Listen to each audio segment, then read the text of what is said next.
Hello everyone and welcome to my YouTube channel genius expert. और आज हम लोग यहाँ पे करने वाले हैं Coulomb's law in vector form का डेरिवेशन। ठीक है, तो चलिए देखते हैं।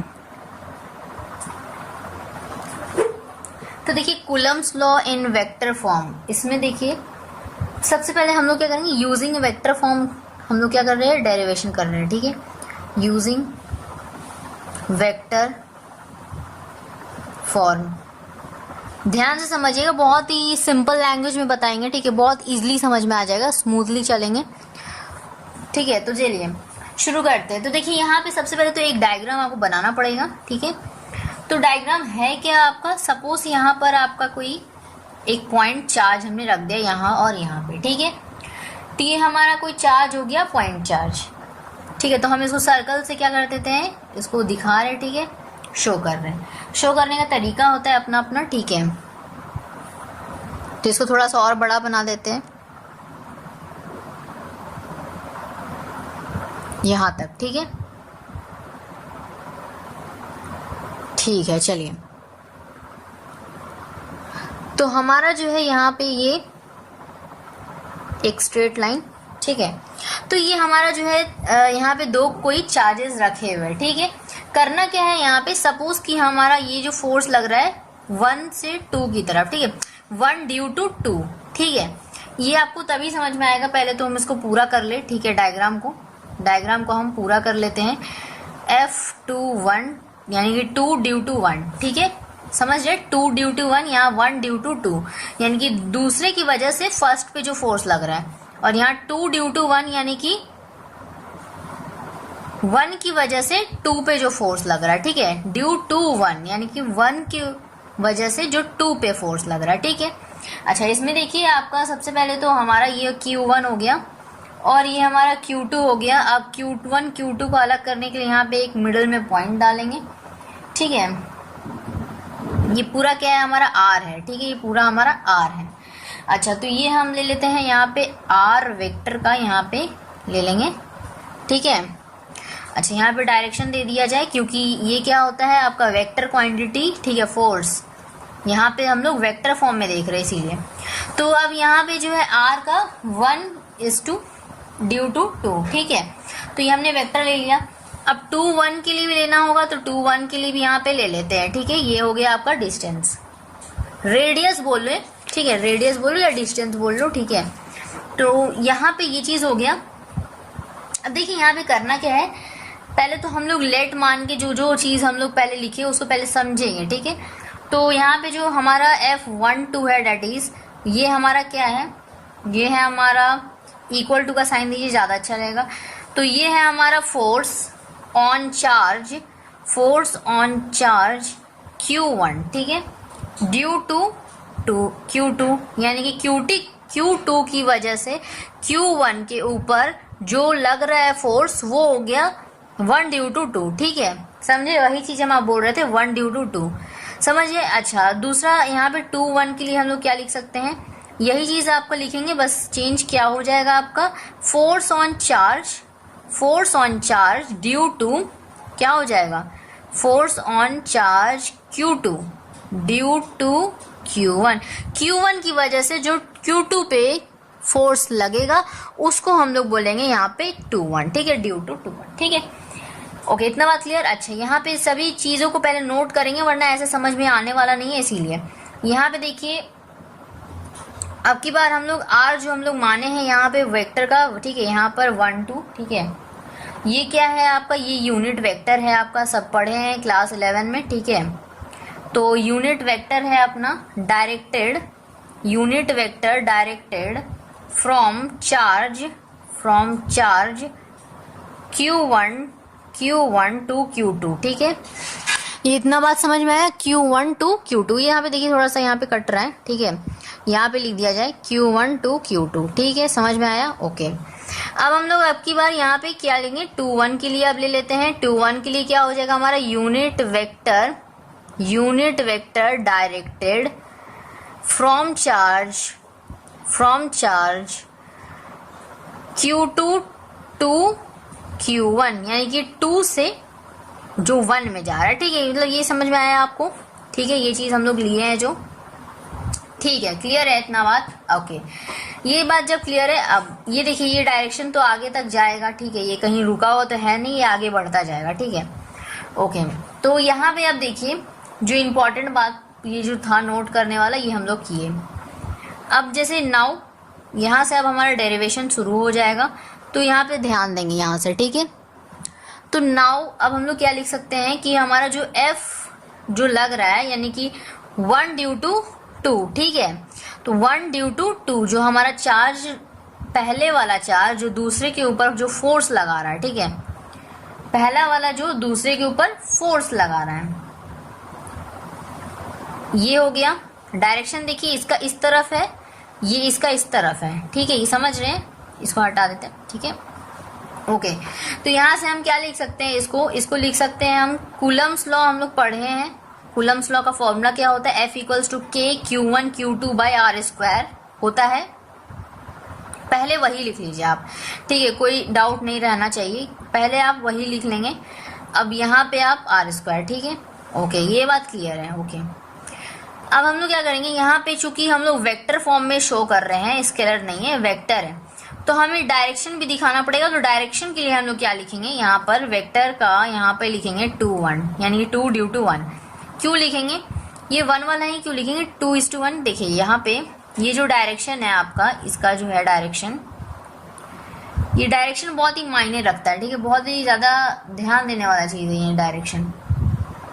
ये जो डायरेक्शन है हमेशा इसके अपोजिट वाला लेना होता है, ऐसे कुछ, ठीक है।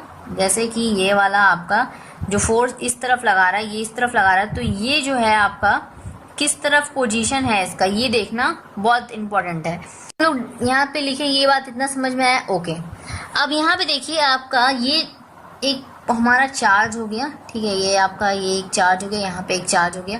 ये जो यहाँ से यहाँ तक का है डिस्टेंस, ये हमारा आर है, ठीक है, ये हमारा क्या है, ये हमारा आर हो गया। अब यहाँ पे ये इसका डिस्टेंस हम बता रहे थे कि इसका डिस्टेंस क्या होगा, तो इसका जो डिस्टेंस होगा ना, ये जस्ट इसके अपोजिट ये जाता है और ये इसके अपोजिट जाता है। तो अगर ये इस तरफ जाता है तो फोर्स किधर लगेगा, इसके अपोजिट, यानी कि कुछ इस तरफ, ठीक है, ये फोर्स लगेगा, ठीक है। क्लियर है ये बात? ये फोर्स के लिए डायरेक्शन, ठीक है। और इसका जो डायरेक्शन है ये इसी एरो से पता चल रहा है। इस तरफ के एरो को आप क्या कर सकते हैं, इस तरफ थोड़ा और बढ़ा सकते हैं, ठीक है, कर सकते हैं। तो इस डायग्राम को फिर से बना दे, या फिर चलिए थोड़ा सा इसको बनाते हैं और डायरेक्शन को थोड़ा सा बढ़िया से बताते हैं आपको, ठीक है। डायरेक्शन समझ में नहीं आएगा तो फिर कोई फर्क नहीं पड़ेगा, समझ नहीं आएगा, ठीक है। तो यहाँ पे हम ले लेते हैं Q1 मान लीजिए, और यहाँ पे आपका Q2 हो गया। तो जैसे कि हम लोग क्या बताए कि ये और ये इसके बीच वाला ये हमारा R हो गया। हमारा R यहाँ पे जो होगा 1 2, डैट इज हमारा जो इस तरफ होगा वेक्टर का, या ये हो गया आपका, यहाँ पे हम फोर्स ले रहे हैं 1 2 का, ठीक है। ये इस तरफ का डायरेक्शन शो कर रहा है, ये इस तरफ का शो कर रहा है। तो ये जो होगा R2 ड्यू टू 1, ये आपका 2 1, ठीक है, ये आपका वेक्टर का शो करना है, यहाँ वेक्टर का शो करना है। यहाँ पे आपका ये वेक्टर होगा, ये डायरेक्शन किस तरफ होगा, इसका इस तरफ, और ये इसका इस तरफ, ठीक है, होगा। तो चलिए अब ज़्यादा क्लियर लग रहा है, ठीक है। ओके, करना क्या है, यहाँ पे आपको समझाए कि ये जो डायरेक्शन है हमेशा ऑलवेज याद रखिएगा, ठीक है, ऑलवेज याद रखिएगा कि ये जो आर का जो वेक्टर का ये जो बनाएंगे हम लोग, ठीक है, जो फोर्स के हमेशा अपोजिट होगा, ठीक है, फोर्स के हमेशा अपोजिट होगा। तो ये 1 ड्यू टू 2 बना दिए, ये हम इक्वेशन नंबर 1 लिख लेते हैं इसको, ठीक है। इक्वेशन नंबर 1 हमारा बन गया। अब हम लोग ले लेंगे यहाँ पे, अब हम लोग यहाँ पे ले लेंगे 2 ड्यू टू 1, ठीक है, 2 ड्यू टू 1, यानी कि 1 की वजह से जो 2 पे लग रहा है, तो ये क्या लिख देंगे हम लोग, K Q1 Q2 by R square. यहाँ पे आप डायरेक्शन भी शो करोगे। फोर्स कहाँ है, 2 1, ये है 2 1, इसके अपोजिट क्या लग रहा है, इसके अपोजिट लग रहा है 2 ड्यू टू 1, 2 ड्यू टू 1। तो ये वाला लिखेंगे क्या, नहीं, ये वाला हम लोग नहीं लिखेंगे। यहाँ पे हम लोग 2 ड्यू टू 1 लिख चुके हैं, यहाँ पे 1 ड्यू टू 2 होगा। ये क्यों होगा इस तरह, ये देखिए समझना है थोड़ा सा, ठीक है, थोड़ा सा ध्यान देना वाला है। देखिए सिंपल सी बात है, यहाँ पर देखिए आपका ये जो फोर्स लग रहा है ये 1 ड्यू टू 2। तो इसकी अपोजिट ये देखिए, अगर इस तरफ लग रहा है तो ये इस तरफ लग रहा है। हमेशा आपको जो यहाँ पे लिखना होता है ये हमेशा उसी डायरेक्शन वाला लेना होता है, ठीक है। जैसे कि ये इस तरफ जा रहा है फोर्स 2 ड्यू टू 1, तो आर का जो होगा वो भी इसी तरफ जा रहा है, तो ये वाला हमें पकड़ना है, ठीक है। ये वाला हमें लिखना होगा यहाँ पर, ठीक है। अब ये 1 2 है तो 1 2 फोर्स देखिए ये इस तरफ जा रहा है, इस तरफ जा रहा है, ठीक है। इस डायरेक्शन में जा रहा है, इस डायरेक्शन में जा रहा है, तो हमें इसी डायरेक्शन का आर को पकड़ना है। तो इसी डायरेक्शन के आर को हम यहाँ पे पकड़ लेंगे, डायरेक्शन इसी को पकड़ेंगे और यहाँ पे हम लोग ये लिखेंगे, ठीक है। तो ये हमारा दूसरा इक्वेशन बन गया। डायग्राम बनाते वक्त आपको हमेशा याद रखना है कि उसके अपोजिट वाला को रखना है, ठीक है। उसके अपोजिट वाले को, अपोजिट वाला यहाँ पे बनाना है। आर को एफ के अपोजिट दिखाना है, सेम सेम इधर होगा। यहाँ पे 1 2 है, यहाँ पे भी 1 2, यहाँ पे 2 1, यहाँ पे 2 1, लेकिन क्या होगा, डायरेक्शन अपोजिट होगा यहाँ पे, ठीक है। लेकिन जब हम लोग लिखेंगे तो उसी डायरेक्शन वाले को हम लोग यहाँ पे लेते हैं, ठीक है। ये चीज़ थोड़ा सा क्लियर हो जाना चाहिए बहुत अच्छे से। ओके, अभी हम लोग आगे क्या लिखेंगे, आर 1 ड्यू टू 2 जो हमारा लगेगा वेक्टर का यूनिट वेक्टर, ये हमारा क्या लिख सकते हैं, नेगेटिव ऑफ 2 ड्यू टू 1 लिख सकते हैं। तो ठीक है, ये हमारा हो सकता है ना। जैसे कि क्या होगा, ये इधर से क्या हो रहा है, फोर्स इस साइड लग रहा है, फोर्स क्या हो रहा है, इस तरफ जा रहा है, और आर 2 ड्यू टू 1 ये इस तरफ जा रहा है, और ये आर 1 ड्यू टू 2 ये भी इसी तरफ जा रहा है। मतलब दोनों आपस में क्या हो रहे हैं, दोनों जाके क्या होंगे, चिपक जाएंगे, यानी कि अट्रैक्ट हो जाएंगे। ऐसा नहीं होता, ऐसा नहीं होता, क्योंकि ये फोर्स इधर जा रहा है, ये फोर्स इधर जा रहा है, दोनों को कभी जो है मतलब अट्रैक्ट होने ही नहीं देगा, ठीक है। सिंपल सी बात है। तो यहाँ पे करना है क्या, यहाँ पे इसीलिए हम लोग लिखते हैं क्योंकि ये अपोजिट है, ठीक है। ये फोर्स अपोजिट और ये फोर्स भी अपोजिट, तो हम लोग आर जो लेते हैं वो क्या होगा, अगर आर इस तरफ मूव कर रहा है तो ये जो आर होगा ये भले इसका डायरेक्शन इस तरफ हो, लेकिन वो क्या हो जाएगा, नेगेटिव हो जाएगा, ठीक है। नेगेटिव हो जाएगा, याद रखिएगा। ये भी इसी तरफ आ रहा है, ये भी इसी तरफ आ रहा है, तो बीच में जाके टक्कर हो जाएगा, ऐसा नहीं होता, ठीक है। यहाँ पे ये नेगेटिव ले लेते हैं हम लोग, ठीक है। समझ में आया बात, क्लियर है। तो ये उल्टा ले रहे हैं ना, यहाँ पे 1 ड्यू टू 2, अब ये उल्टा लेंगे यहाँ पे 2 ड्यू टू 1, ठीक है। तो ये चीज़ समझ में आया, ओके।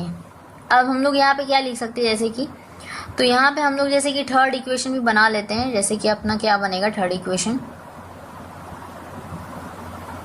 अगर हम लोग यहाँ पे ये चीज़ पहले पुट कर चुके हैं, ठीक है। अब हम लोग अब नेक्स्ट जो हम लोग लिख रहे हैं, ध्यान दीजिएगा, नेक्स्ट जो लिख रहे हैं हम लोग, ये हो जाएगा हमारा 2 ड्यू टू 1, ठीक है, फोर्स का लिखेंगे।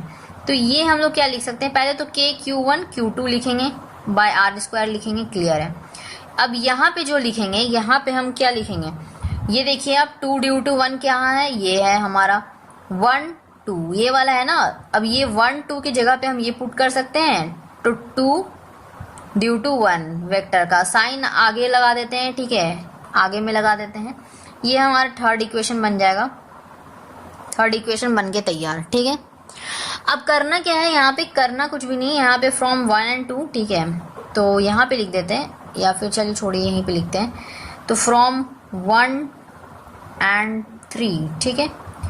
1 and 3 से हमें क्या मिलेगा, फ्रॉम 1 and 3, ठीक है। तो वी गेट, हमें क्या मिलेगा, तो हमें मिलेगा ये कि जो हमारा F1 ड्यू टू 2 है, ये हमारा नेगेटिव मिल जाएगा F2 ड्यू टू 1 के मिलेगा। तो यहाँ पे देखिए ये जो है ये आपका सीधा सीधा दिख रहा है हमें, ये 2 ड्यू टू 1 और ये 1 ड्यू टू 2, दोनों क्या है, अपोजिट है। नेक्स्ट क्या है आपके, अपोजिट है, नेगेटिव है, ठीक है। तो ये जो हमें मिलता है, इससे हमें बहुत ज़्यादा क्लियर मिलता है, क्लियर कट, कि it is clear from above, चलिए from above expression that Coulomb's law is Newtonian force, ठीक है, न्यूटोनियन फोर्स। ये जो Coulomb's लॉ है ये आपका एक न्यूटोनियन फोर्स है, ठीक है। ये हमें पता चलता है NEWTONIAN, ठीक है, न्यूटोनियन फोर्स। क्लियर है, समझ में आया ये चीज़, यही आपको मतलब प्रूफ करना है, ठीक है। या फिर हम क्या लिख सकते थे कि इसके जगह पे कि इट ओबेज लिख सकते थे कि it obeys from above expression that, उसके बाद यहां से लिख सकते थे it obeys Newton's third law of motion, Newton's third law of motion. Okay, clear है बात। बुक में हर एक तरह से दिया रहता है, ठीक है, अपना अपना तरीका होता है शो करने का, ठीक है। तो ये जो है आपका this is all about the Coulomb's law in vector form. I hope कि क्लियर होगा, क्लियर हो गया होगा। तो अगर समझ में आया हो तो लाइक कर दीजिएगा, subscribe for more videos, press the bell icon so that की जो नेक्स्ट की जो भी वीडियोस आने वाली है, ठीक है, वो आप तक सबसे पहले पहुंचे। मिलेंगे नेक्स्ट टॉपिक के साथ, तब तक के लिए take care, thank you so much.